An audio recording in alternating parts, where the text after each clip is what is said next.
बरेचसे विषय आहेत महाराष्ट्रातले, साधूंचा विषय पण आज गाजतोय, काय म्हणाल त्याबद्दल? मूळ मुद्दा असा आहे की जेव्हा त्या साधूंवर हल्ला झाला त्यावेळेला सुद्धा त्या गावामध्ये मुलं पळवली जातात अशा भयापोटी गाव जागरूक होतं. त्यांना वाटलं हे वेश पालटून आलेत म्हणून त्यांना मारलं गेलं, हिंदू म्हणून मारलं गेलं नाही. पण तेव्हा देशाच्या पंतप्रधानांपासून सगळ्यांनी म्हणजे अतिशय उद्धवजींना ज्या पद्धतीनं आणि त्या सरकारला टार्गेट केलं होतं त्याचा निषेध करावा तितका थोडा आहे. आता त्यांनी पहिल्यांदा उद्धवजींची माफी मागितली पाहिजे. खरं तर तुम्ही त्यांना हिंदुत्वाच्या नावाखाली भरडत होता आणि ज्यावर आरोप केले हे सगळे खुनी, त्यातले ते चौधरी ते पहिल्या आरोपी नंबर 1, त्यांना कोणाला मारलं? साधू संतांना मारलं. म्हणजे कोणाला मारलं? हिंदूंना मारलं, हिंदूंच्या संतांना मारलं. त्या माणसाला काल भारतीय जनता पार्टीमध्ये प्रवेश दिला जात होता. आरडाओरड झाली म्हणून थांबला. खुलेआम प्रवेश दिला जात होता ना. मग तुमचं हिंदुत्व कुठं गेलं? हिंदूंची पण माफी मागा की तुम्ही खोटं बोललात म्हणून. नाही तर त्या किशोर चौधरीची माफी मागा की तुझ्यावर आम्ही खोटा आरोप केला म्हणून. असं तुम्ही म्हणून भारतातील जनतेला, खास करून महाराष्ट्र जनतेला यांचं ढोंगी हिंदुत्व कसं आहे आजचा सामनाचा अग्रलेख वाचा, मग कळेल आपोआप कसं आहे ते. काल आपण पाहिलं असेल कॅबिनेट बैठकीच्या वेळी जो काही प्रकार झाला, मंत्रालयात असून देखील कॅबिनेटला गेले नाही. त्याच्यानंतर म्हणजे पक्ष प्रवेशावरून महायुतीमधल्या पक्षांमध्येच कुठे कुठे उकळी आहे असं वाटतं. ढोंग्यांची सोंगायती हे सुरुवात झाली आता, अजून पुढे खूप व्हायचं आहे. कळलं का? त्यानं मुख्यमंत्र्यांनी पण झाडलं असं कळलंय. म्हणून पहिली गोष्ट लक्षात घ्या, जे पेरलं ते उगवतो. तुम्ही पाठीत सुरा खुपसलात ना, तुमचे पाठीत सुरा खुपसला जाणार आहे, लक्षात घ्या. फक्त काळ त्याचं उत्तर एवढं लक्षात ठेवा. चौधरी जे होते त्यांना त्यांच्या पक्षप्रवेशाला रवींद्र चव्हाण यांनी स्थगिती दिली होती. यानंतर रवींद्र चव्हाणांनी स्थगिती नाही दिली, ते तर पुढे पुढार घेतात. सध्या त्यांनी दुकान उघडलंय अध्यक्ष झाल्याबरोबर. जा कुठेही घुसा, बेकायदेशीर काही करा, युनियन काढा, काय पण सगळं बेकायदेशीर कृत्य चालू आहे. अगदी RLC सारखी माणसं सुद्धा त्या कृत्याला समर्थन देत आहेत. हे आम्ही इथं पाहिलं एअरपोर्टवर. काल जन्माला आणि युनियन बरोबर करार केला जातो, त्याची मेजॉरिटी पाहिली जात नाही, त्यांना पुढे मान्यता पाहिली जात नाही. हे सगळं जे सुरू आहे ना, म्हणजे शेतकरी आणि कामगार दोघांची वाटोळं करण्याचं काम देशाचं सरकार करते, एवढं लक्षात घेतलं पाहिजे. काशीनाथ चौधरी म्हणते की माझ्यावर खोटे आरोप केले जातात, माझ्या कुटुंबियांना देखील याचा त्रास होतोय. कोण म्हणते? काशीनाथ चौधरी यांनी. मग तेच बनवलं मी आता. मग काशीनाथ चौधरींची माफी मागा. त्याला खुनी तुम्ही ठरवतं ना, हिंदूंचा खुनी काशीनाथ चौधरी. मग त्या काशीनाथ चौधरीला हिंदूंचा पुण्य करता असं पण तुम्ही सांगू टाका. हे तुम्ही आदरणीय उद्धवजींना टार्गेट करण्यासाठीच केलं. खरं तर आदरणीय उद्धवजींनी कोविडच्या काळामध्ये उभ्या महाराष्ट्रातील जनतेला जात धर्म पंथ काही न पाहता त्यांना जिवंत ठेवलं, जागवलं, त्यांच्या मागे उभे राहिले, ताट पाण्यानं त्यांची सेवा केली. ते राहिलं दूर. कुठं काही मिळालं का असं काही भ्रम निर्माण करायचा. खोट्यात प्रचार करणारे इतके माहेर आहेत की विचारू नका. त्यात तुमचाही वापर केला जातो, ही लक्षात ठेवा. पण हा जो नॅरेटिव्ह आहे हा आता शिवसेना कशा पद्धतीने मोडून काढणार? नॅरेटिव्ह कशाचा? आता कळून चुकलं ना.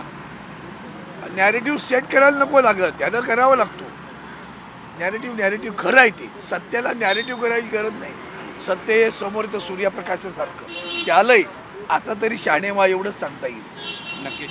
एकनाथ शिंदे आणि रवींद्र चव्हाण यांच्यामध्ये आता पक्षांतर्गत आचारसंहिता पाळली जाईल अशी सुद्धा चर्चा आहे. काल मुख्यमंत्र्यांसोबत बैठक झाली असं बोललं जाते. बरेचसे मंत्री भेटले होते, मुख्यमंत्र्यांनी पण सल्ला दिलाय. एक याला जोडून आधी गणेश नाईक ज्यांना ठाण्यामध्ये एकनाथ शिंदे यांच्या विरोधात, आता रवींद्र चव्हाण, काय वाटतं ठाण्यामध्ये किंवा एकूण एकनाथ शिंदे यांच्या मागे? गणेश नाईक पालकमंत्री म्हणून तिकडे गेल्याचं त्यांनी तिथं आमसभा घेऊ नये, जनतेचा दरबार घेऊ नये अशी याचिका दाखल केली. बरं का, किती भय आहे बघा. म्हणजे राज्यातला तुमच्यात मंत्रिमंडळातला एक मंत्री जाऊन जनतेचा दरबार घेतो, तो घेऊ नये या विरोधात कोण जातं? तर ते मिंद्या सेनेचे एक पदाधिकारी कोर्टात जातात, त्यांना बंदी घाला म्हणून. लोकशाही कळली का? कळली का लोकशाही? ही लोकशाही आहे. आणि म्हणून तिथं आहे रवींद्र चव्हाण असू द्या, त्यात ते असू द्या, त्यांचा तो एकच धंदा आहे. भाजपचा देशभरातला अजेंडा आहे. भ्रष्टाचार करा, बलात्कार करा, चोर करा, व्यभिचार करा, काही करा, फक्त आमच्या पक्षात या.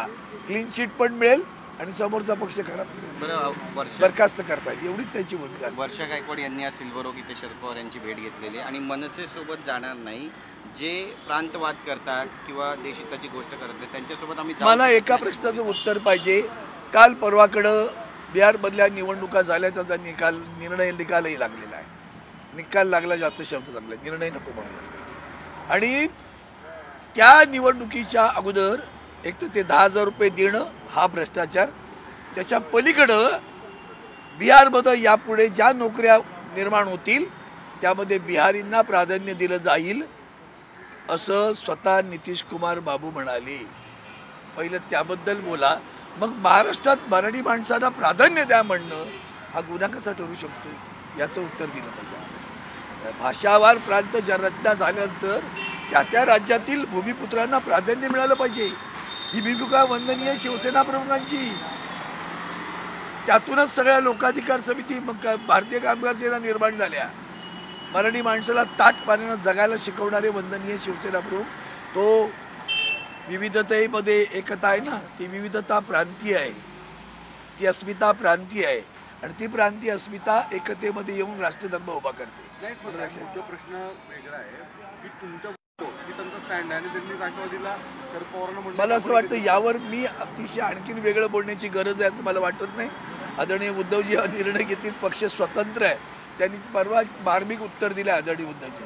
त्यांचा पक्ष स्वतंत्र आहे, आमचा पक्ष स्वतंत्र आहे. साहेब, दुसरीकडे मनसे आणि तुमच्या पक्षामध्ये जी चर्चा वॉर्ड न्याय सुरू आहे त्याच्यामध्ये 50% दावा मनसेकडनं केला जातो अशी मला माहिती नाही, या विषयावर मी बोलणार नाही, ते माझं क्षेत्र नाही. ते आदरणीय उद्धवजी आणि माननीय राजसाहेब एकत्र बसून ठरवतील. बाकीच्यांनी कोणी बोलण्याची गरज नाही. महाविकास आघाडीने एकत्र लढावं ही भूमिका आहे खरं तर. चांगली आहे भूमिका, आम्ही सोडलेली नाही आहे.